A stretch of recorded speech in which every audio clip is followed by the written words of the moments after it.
Hi everyone. On August 5th, the Holy Orthodox Church celebrates the memory of a wonderful mother of saints named Nonna. Now, Nonna had the great blessing of being the mother to Gregory of Nazianzus, also known as the theologian, and also two others that are saints of the Orthodox Church, his sister Gorgonius and his brother Caesarius. The fourth saint took a little bit more time. In 305, Nonna, who was from a prominent and wealthy family, married another Gregory, and this marriage was not so accommodating to her in the beginning.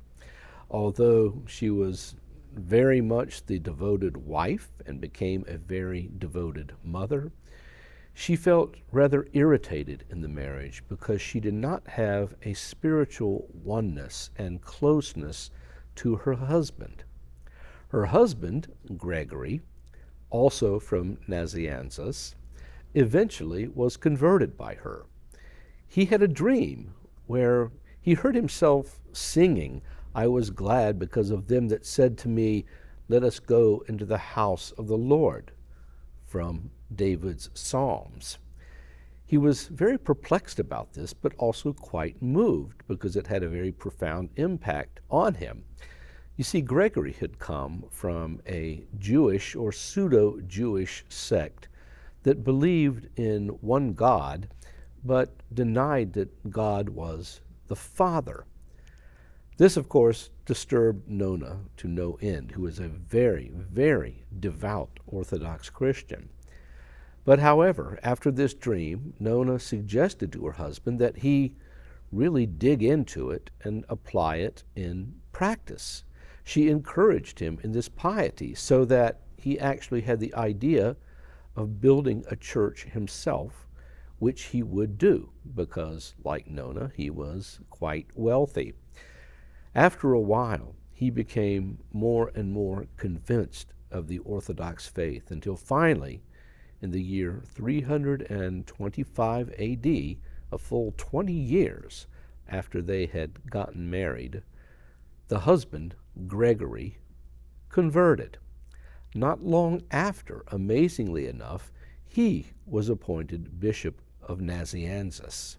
In those days, bishops could still marry. Nonna, not long after their wedding, also was ordained a deaconess. In those days, deaconesses could also still be married. That was changed probably 200 to 300 years later. So after the birth of Gregory, who was the model of all virtue and who would go on to become one of the most famous saints of the Orthodox Church, and Gorgonia and Caesarius, their life proceeded in a very different direction, one with great devotion to one another, and one, in fact, that Gregory the theologian said was more of a spiritual union than a bodily one, even though she had 3 children. After a while, however, though, an unfortunate circumstance happened in the family where Caesarius passed away. Nonna, of course, was alive for this, as was her husband. And eventually also Gorgonia passed away as well. But what we do know is that the elder Gregory, the converted husband, would go on to live unto the age of 100. Gregory the theologian never stopped touting the virtues of his mother. She said that his father, who had come from such a checkered and very difficult pseudo-irreligious past, was in fact taught by his mother. She submitted to him in all things as she felt that a wife should do for the husband. But in the matter of the spiritual realm, there was no doubt as to who his teacher was. It was because of her that he had this remarkable conversion, and that one of her sons would go on to assume the post of Archbishop of Constantinople later on. Nonna has often been cited as a virtuous woman, indeed the model of a virtuous wife for all the things that she did. She was in a very blessed marriage.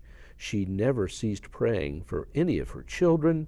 She served the church, her first love, as Christ was her first love, as a deaconess, and did all things for his glory.